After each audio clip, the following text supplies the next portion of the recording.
Hi, good evening. Hi, Dan. How are you doing? Good evening. I'm doing great. Thank you. All right. I think over the past, I would say 2 days or 2 to 3 days, we had a flurry of activity both in the NFL and college football with Saban retiring, Belichick and Kraft parting ways. And then we had one more, which is Pete Carroll, who's ex-Patriots coach too, and That's right. USC, with your own division, your own conference, Pac-10, which is or whatever it was, the Pac-10. So I thought we wanted to kind of do a quick podcast on uh, and on these coaches, but I think primarily focusing on Saban and Belichick. Dan's going to kind of cover a lot of the Saban, which is they're both intertwined. Both Belichick and Saban coached in Cleveland together, and they grew up there in the NFL, and then Saban went off to college, came back to the NFL, went back to Alabama, and created a juggernaut, winning six national championship. And he did win one in LSU, and Belichick won six Super Bowls with Tom Brady with the Patriots. So we thought it would be fitting to kind of, I would say, almost like a pay a tribute and recall, and also kind of talk a little bit about these coaches who are, I would say, larger than the game itself. So, Dan, the floor is yours. Okay. Thank you, Sri. Yeah. So I just wanted to talk a little bit. Like you said, I'm more of the college expert. You're more of the NFL guy. So as far as Saban, like you mentioned, he started his career in college. A little bit in college, then went assistant under Belichick, and then got his first big college break at Michigan State. And he parlayed that into a job at LSU, where he won one national championship. Went to tried the NFL for a few years, but that just wasn't for him. He was there for 2 years, made the Dolphins better, but still wasn't his cup of tea. And then went back to Alabama 17 years ago, and he's been in Alabama now for the last 17 years. And I just looked at some numbers for him. I just wanted to kind of go over like five or six numbers that just kind of really cements him as the obviously the GOAT of college football coaches, maybe of any team sport. You could make a case based on these numbers. So his record in 17 seasons was 206 wins and 29 losses. So a little over one loss per season if you average that over the 17 seasons at Alabama. During that time there, he had 9 SEC titles in the toughest conference without argument. That's the toughest conference in college football, the SEC. So he won 9 championships in 17 seasons there, and then and then he had 6 national championships there as well, which is and then he had one at LSU, giving him 7 total, the most ever of any college football coach ever for national titles. And he was such a great developer of talent. Also, besides getting great recruits, he was able to take the recruits they had and really make them into great players that were going to be amazing NFL players at the next level. So he had 44 first round draft picks during his time at Mhm. Alabama. Um, and also, one other statistic that was just amazing was that in his first season there, he was very mediocre, 7-6 in his first season. But then after that, he had 16 straight top 10 finishes. So that's kind of like, remember when you had those crazy stats years ago with Tiger never missing a cut for like 4 or 5 years in a row? I think Mhm. you could analogize it to that, where he had 16 straight. His last 16 years at Alabama, they always finished in the top 10. Um, this stat is probably the one that takes the cake, though. Blew me away. So any Alabama player who committed to play for him and played for a full year, played for a full 4 years, they always won a national championship. So any player who played Mhm. there for him and committed to 4 years, they always won a national title before that player graduated. He had 10 number one recruiting classes. So, like I said, great recruiter. And then he was able to develop that talent and make the most out of those players. And then also, he was a great developer of coaches. His coaching tree, which you always hear about with, the Belichicks and the going back to Bill Parcells and Bill Walsh, these guys that have huge coaching trees. So he had 36 former assistants who are became head coaches in college. The most notable of which were Sarkisian, Lane Kiffin, and then right now Kirby Smart of Georgia, obviously, who's won 2 national titles of his own. So Yeah, I mean that just kind of summarizes the numbers. I mean Saban, he was much like Belichick. We can talk about that. An amazing work ethic. What a workaholic. He was a great leader. He took no crap from his players. He demanded the most out of them.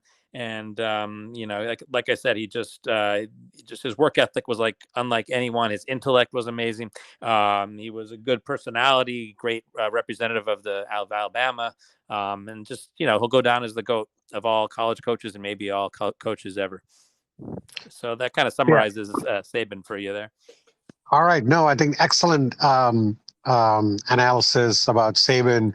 And I know that while Saban and Bill did coach together in Cleveland, and I think just right before Art Modell moved the Cleveland Browns to Baltimore.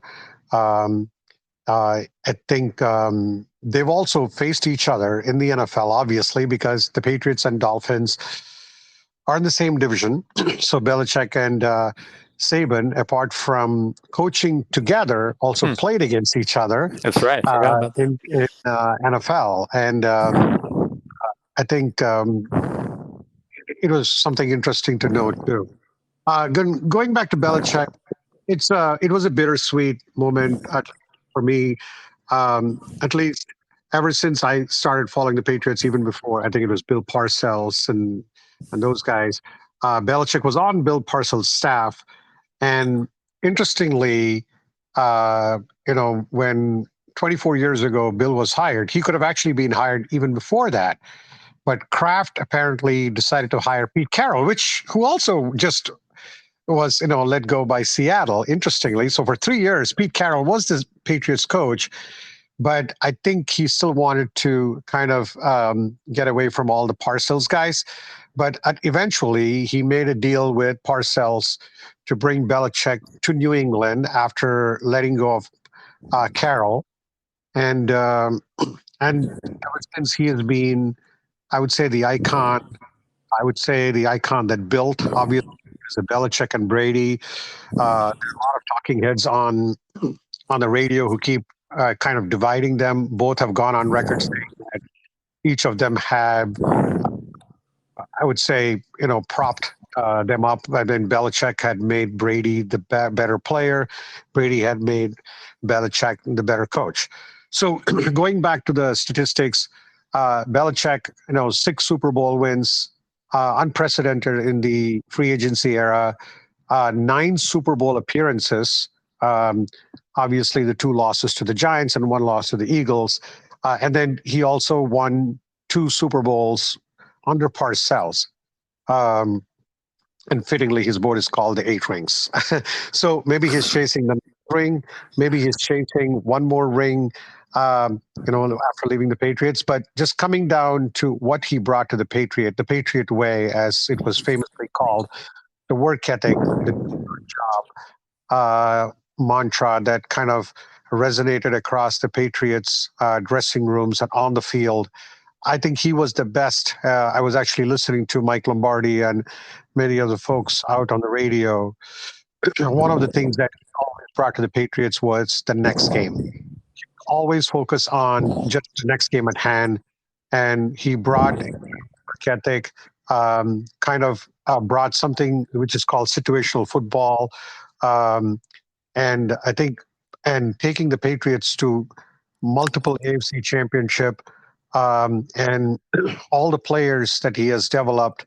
Obviously, the biggest decision that he's made in his life was selecting Tom Brady in 6th round in 199, and also even when Bledsoe went down, had the foresight to make sure that Brady was a starter.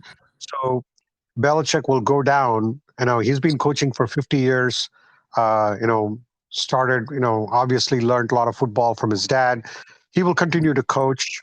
Obviously, it'll be going to be painful watching him coach against the Patriots. But I think what he brought to the Patriots, I mean, the first few years of the Brady Belichick era was purely one on defense. Brady was not Brady until 2005, 2006. The Patriots were built on defense. One of the things is that he had the ability to adjust his game depending on the opponent, depending on the scheme, from game to game, year to year. So Belichick and Saban are, and I know there's a lot of documentaries on both of them. One is the Cleveland one. There's also another one which was on HBO, I believe. Right. I really would like to watch it again. Yeah. Two workaholics, like you said, two geniuses, one an icon in the basket in the college world, and the one an icon in the NFL world. He will go down as the greatest ever to coach the NFL. Obviously, the last 3 years did not pan out after Brady left, but the one thing that he never stopped doing was coaching. Um, but it was time for them to part ways. And I'm sure he's going to coach. Not sure about Saban. Not sure if Saban is going to go and coach, because I think Alabama was very quick to hire Hmm. Callan from Washington there. Interestingly, if Alabama and Texas would have won, it would have been a Sarkisian versus Saban. But one of the things I did hear, Dan, is that like the NFL game seems to have passed Bill, some of the things that the people have talked about, right? Which is, got to much was the spread offense, Hmm. different players, new players. The game has definitely changed from pocket passers to a little more mobile quarterbacks.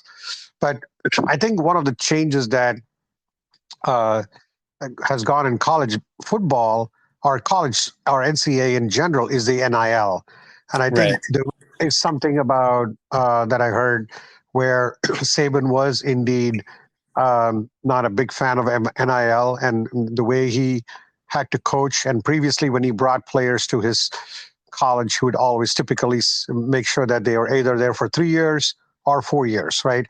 44 draft picks. It's amazing that Yeah. that's more than what he has even lost at Alabama. And I think it could be part of that, now he has to coach for each and every player, or he has to recruit each and every player because of NIL and transfer portal. So your thoughts on what I heard, and then do you think you put anything to it, or he's just done with coaching? Yeah. I mean, it's when I first heard that he was stepping away, it's, sometimes coaches, they kind of step away as things start to go south at their respective school, or whether it's in the pros, you're worried about getting fired. College, you hear a lot from the alumni. You start to hear a lot in the local newspapers. That was never the case with Saban. He was still at the peak of his game. It wasn't like he had a 9-3 season or 8-4 season, and he was hearing voices, or the media was getting to him. He was still here. He was, every year a top 5 team. Winning the SEC West, playing Georgia the last few seasons in the title game, beating Georgia a few of those seasons. So he was still at the peak of his game. I just think that I mean, I haven't seen a press conference from him yet. I think he must have had it yesterday. I didn't have a chance to see it, and I don't know if the question was asked, or I'm sure it was asked. I don't know if how he answered it. Like, what motivated this decision? What was the main factor behind his decision? And like you said, I think it's got to be the two you mentioned, the NIL and then the transfer portal. It's becoming more and more onerous to recruit players because you basically have to promise them, a mansion and a Rolls Royce and this and that in order to have them come to your school, which, Alabama has the money, but it's just a different ball game now. And then also with the transfer portal, that might have really ate away at him because, he got these great recruiting classes where you're building depth, and so you're having a couple of quarterbacks that are 4 and 5 star come to your program, and you have a couple of 4 and 5 star running backs, so your stable is full, and so that when your senior graduates or your junior goes to the NFL, you have the next guy to plug in. Well, now it's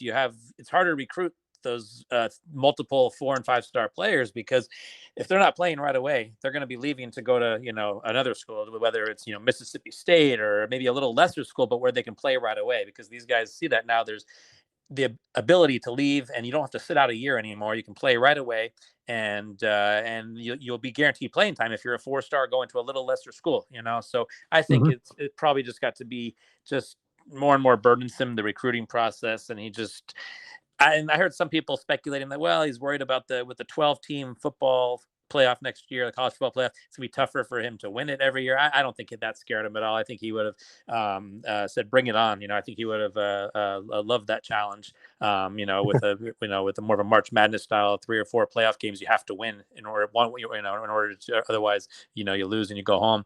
I think he would have really liked that challenge, but yeah, I think it's more just the whole recruiting process probably started to eat away at him, is my guess.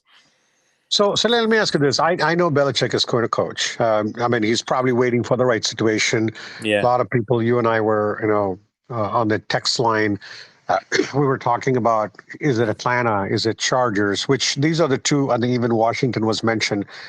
But, there's always sleeper teams that are out there. Save the Eagles, our Cowboys, Mm-hmm. I know, they get bounced off early in the playoffs. The Cowboys, I don't see them losing to the Packers, but the Eagles could lose to the Bucks. Yes. But would they make a change to go after Belichick because they have all the pieces in place? All he has to do is that get his system installed, like he did at the Patriots. He's put his infrastructure in place. So the next question is that, do you think Saban is going to coach? I did hear there was somebody out there who did say that he might get back into coaching, but maybe he will take a year off. But he is 72, and he doesn't look 72. So Yeah. I know the NIL must be weighing on him, but what would you put your over under on Saban coaching back in college or even the NFL? I think NFL maybe. I mean, I'm not counting it out. Yeah, I think the ship has sailed in college for him just because of all of what it's come to. Like I said, it's a mess right now with the recruiting, and I think that just has chased him away from the future, any future he might have in college coaching. Whether he goes to the pros and tries his hand at that again, maybe I could see that, or maybe, I don't know how old his grandkids are. Maybe he goes to coach at some local high school where his grandkids live, just for the hell of, because he loves the game obviously so much. I could, he's the kind of guy who might do that. Just, really love the challenge of, enjoy being around his grandkids or something, coaching a high school team. You never know. I don't know, something like that. Just because of the love of for the love of the game, obviously, Yeah. But they're both football savants. They are both. Yeah. They live and breathe football. So I don't see him quitting the game. That's just me. I think maybe after a year he comes back after a year.